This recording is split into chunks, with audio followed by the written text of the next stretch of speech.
Hello everyone, कैसे हैं आप सब। उम्मीद करती हूँ आप सब अच्छे होंगे। और आज का जो टॉपिक है वो है एएमएच। एएमएच क्या होता है सबसे पहले हम ये जानेंगे, और एएमएच टेस्ट क्यों कराना ज़रूरी होता है। ये दोनों बहुत इंपॉर्टेंट टॉपिक है और इसके बहुत सारे क्वेश्चन मेरे पास आ चुके हैं पहले भी, और मैंने पहले भी वीडियो बनाया है। बट आज मैं आपको बहुत ही डिटेलिंग में बताने वाली हूँ, तो इसीलिए आप इसे बिल्कुल ध्यान से सुनिएगा और हो सके तो वीडियो स्किप बिल्कुल मत कीजिएगा। तो सबसे पहले एएमएच होता क्या है। एएमएच टेस्ट मिलियनियर हार्मोन, ये एक हार्मोन है और इसकी जो टेस्ट की जाती है वो है एएमएच टेस्ट। एएमएच टेस्ट उनको करवाना चाहिए जो बहुत टाइम से प्रेगनेंसी प्लान कर रही हैं या नेचुरल प्रेगनेंसी कंसीव नहीं कर पा रही है, उनको एक बार अपना एएमएच टेस्ट जरूर करवाना चाहिए। एएमएच टेस्ट करवाने की लागत क्या है, मतलब खर्च कितने लगते हैं, ये सब जगह में अलग अलग खर्च है। लेकिन वैसे 1665 रुपये इसको किसी भी पैथोलॉजी में जाके करवा सकती है, सेल्फ भी करवा सकती है और डॉक्टर के डायग्नोस करने कहने पर भी करवा सकती हैं। तो ये कॉस्टिंग अप डाउन हो सकती है, तो आप देख लीजिएगा। एंड इस टेस्ट को करवाने का प्रोसेस क्या है, इसको कब करवाना चाहिए। देखिए, एएमएच टेस्ट आप महीने के 30 दिन होते हैं और इस 30 दिन में कभी भी करवा सकती हैं। इस टेस्ट के लिए आपको आपका ब्लड सैंपल देना पड़ेगा जो नफ से लिया जाएगा, और ये सैंपल को आप देते हो, इसके 24 आवर के अंदर आपका इसका रिजल्ट मिलता है। इसका रिजल्ट जो होता है वो ये डिफाइन करता है कि आपकी ओवरी में कितने एग बचे हुए हैं और ये एग की क्वालिटी क्या है। और ये आयुर्वेद में ऐसा हम सुनते हैं कि एएमएच टेस्ट के लेवल को बढ़ाया जा सकता है, लेकिन आज मैं आपसे आयुर्वेद की नहीं, आज मैं एलोपैथ की बात करूंगी। एलोपैथ में हमारे डॉक्टर्स जो हैं, जो आईवीएफ रिसर्च सेंटर के हेड हैं, वो बताते हैं कि एएमएच जो है उसका लेवल नहीं बढ़ाया जा सकता है। यानी अंडे को, अगर आपके ओवरी में अंडे कम बचे हुए हैं तो इसको हम किसी भी तरीके से और अंडे नहीं ला के दे सकते हैं कि एएमएच लेवल बढ़ जाएगा, या ओवरी में हम कोई भी अंडा बाहर से इम्प्लांट नहीं कर सकते हैं, तो एएमएच लेवल नहीं बढ़ाया जा सकता है। तो जो मेडिसिन आप इंटेक करते हो वो मेडिसिन से जो अंडे बचे हुए हैं उसकी क्वालिटी ठीक की जाती है। ठीक है, इसकी क्वालिटी ठीक होती है और इसके ऊपर डिपेंड करता है कि आपकी प्रेगनेंसी नेचुरल हो पाएगी या नहीं हो पाएगी। अब एएमएच टेस्ट इसको करने के लिए जब हम एलोपैथ डॉक्टर को अपनी रिपोर्ट दिखाते हैं, आपका एएमएच जो लेवल है 4.0 Ng पर ml से लेके 6.0 Ng पर ml, ये इसका नॉर्मल रेंज है। लेकिन ये आपकी उम्र पर निर्भर करता है कि ये रेंज आपको कितनी होगी। जैसे जब 25 साल की जो एज होती है उस एज में आपका जो एएमएच लेवल है वो बहुत ज़्यादा अच्छा होता है, हाई रेंज में होता है, मतलब 4.0 Ng पर ml से लेके 6.0 Ng पर ml के बीच में होता है। लेकिन जब आप 30 साल की एज पे आ जाते हो तो आपका यही एएमएच लेवल जो है वो 3.0 Ng पर ml तक आ सकता है, और 35 तक जब तक आप लोग आते हो तब तक ये 2.0 Ng पर ml से भी तक हो जाता है, और 35 से 40 ईयर तक के एज में ये 1.0 Ng पर ml या उससे भी कम हो सकता है। तो ये इस तरीके की एज के ऊपर पूरी तरह निर्भर करता है, क्योंकि 35 से 40 के बाद, यानी 35 से 40 के बीच में मोनोपोज की स्थिति आने लगती है। बहुत सारी महिलाओं को मोनोपोज हो भी जाता है और बहुत लेडीज़ को 40-45 के बाद मोनोपोज होता है। तो मोनोपोज क्या होता है? मोनोपोज उस प्रक्रिया को बोलते हैं जब लेडीज़ की पीरियड्स बंद हो जाती है ना। और बंद होने से पहले क्या होता है कि उसका फ्लो कम होने लगता है, धीरे धीरे कम होते होते वो बिल्कुल बंद हो जाता है। और उस पीरियड में आपको जैसे बहुत ज़्यादा हेडेक होना, सर दर्द देना, आपको ब्लड प्रेशर की प्रॉब्लम आना, इस तरह की प्रॉब्लम्स आपको दिखने लग जाती है अपनी बॉडी के अंदर। अब जब डॉक्टर डायग्नोस करती है कि आपका एएमएच कम है तो वो आपको सप्लीमेंट्स देती है। एएमएच को बढ़ाने का नहीं, आपके जो अंडे बचे हुए हैं उसकी क्वालिटी ठीक करके उसे फर्टिलाइजेशन के कैपेबिलिटी में लाना। इसके लिए डॉक्टर्स आपको एलोपैथ में मेडिसिन देती है। लेकिन मान लो कि आपका एएमएच लेवल अच्छा है ना, और फिर भी आप प्रेगनेंसी नहीं कंसीव कर पा रही हैं, तो क्या रीज़न हो सकता है। डॉक्टर्स देखती है कि फिर क्या रीज़न है, क्यों आप कंसीव नहीं कर पा रहे हो, तो डॉक्टर लेप्रोस्कोपी आपको टेस्ट लिखती है, जिससे कि आपकी इंटरनल देखा जाता है, आपकी ओवरी को देखा जाता है, लेकिन ये आउट ऑफ देखा जाता है, मतलब बाहरी साइड से देखा जाता है कि आपकी ओवरी में अंडे बचे हैं कि नहीं, कोई इन्फेक्शन तो नहीं है, ये आपकी ओवरी में अंडे देखे जाते हैं, ये सारी चीज़ों को देखा जाता है और इससे पता लगाया जाता है कि आपकी प्रेगनेंसी गर्भधारण क्यों नहीं हो रही है। लेकिन सिर्फ एक AMH ही कारण नहीं होता है आपकी प्रेगनेंसी नहीं कंसीव होने का। सबसे पहले जब डॉक्टर आपकी प्रेगनेंसी की तैयारी करती है तो उससे सबसे पहले आपके हस्बैंड के सीमेन एनालिसिस टेस्ट को लिखा जाता है। सीमेन एनालिसिस टेस्ट में देखा जाता है कि आपके हस्बैंड की सीमेन की रेंज कितनी है, मोटिलिटी देखा जाता है, मतलब आपके सीमेन की स्पीड कितनी है, इन चीज़ों को देखा जाता है और इस क्राइटेरिया में पूरी तरीके से पास होने के बाद में महिला का परीक्षण चालू होता है, जिसमें उसकी अंडे की क्वालिटी देखी जाती है।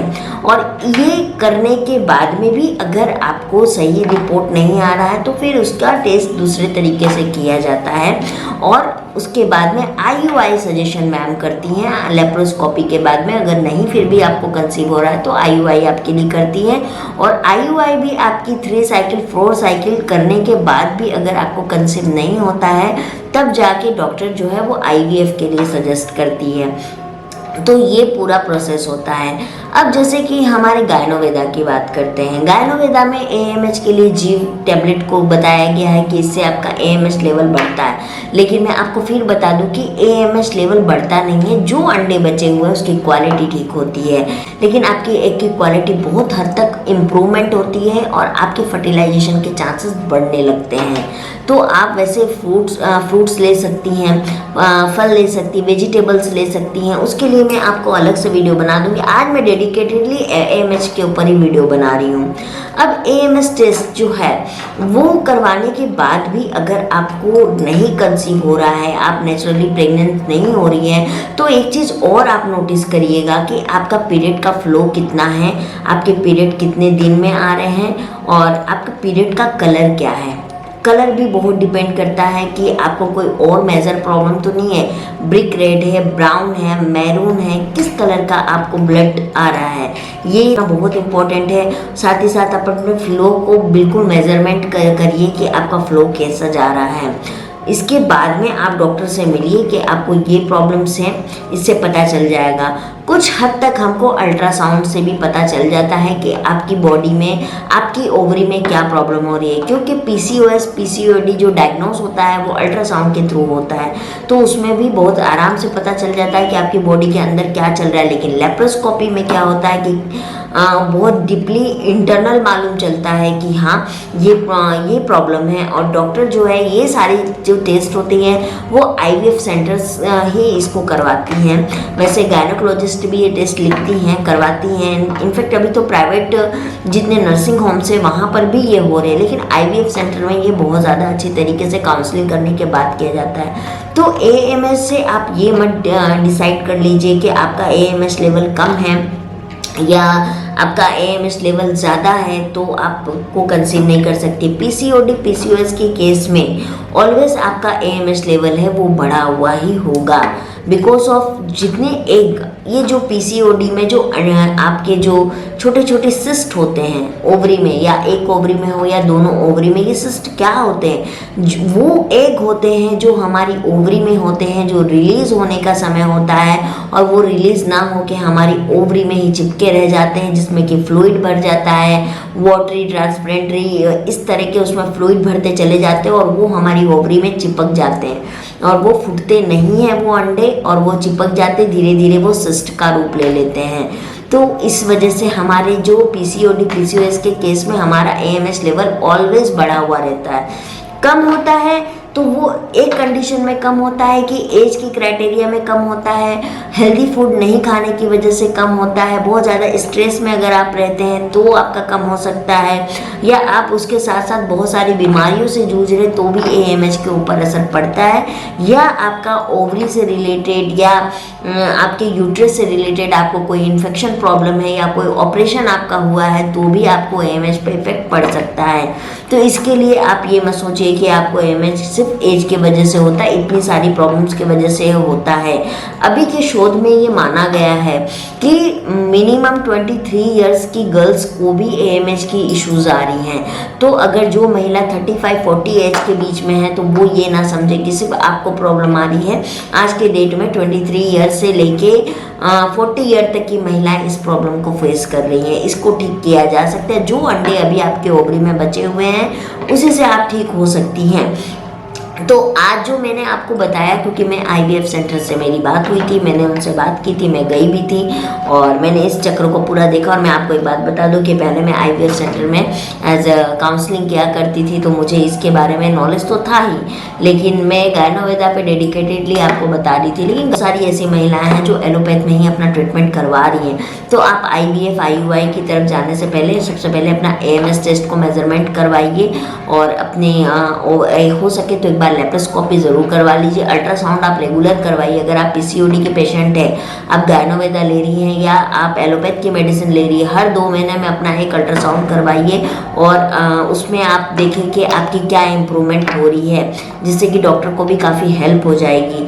बता देती हूँ जिससे कि AMH के लेवल को तो नहीं, लेकिन अंडे की क्वालिटी को बहुत आसानी से बढ़ाया जा सकता है। वो है जैसे कि कद्दू के बीज हो गए, लहसुन हो गए, बादाम हो गया, मेवा हो गया, ये सारी चीज़ें जो है वो आपके AMH के लेवल को बढ़ा सकती है। लेकिन अगर आपको PCOD है तो आप मिल्क प्रोडक्ट को, दूध के प्रोडक्ट को आप अवॉइड करिए, यानी मेवा अवॉइड करिए। उसकी जगह में आप थोड़ा सा देसी घी लीजिए, तो ये आपके AMH की क्वालिटी को ये ठीक करेगी। तो आप इसको ज़रूर अपना के देखिए, इससे आपको ज़रूर फ़ायदा होगा।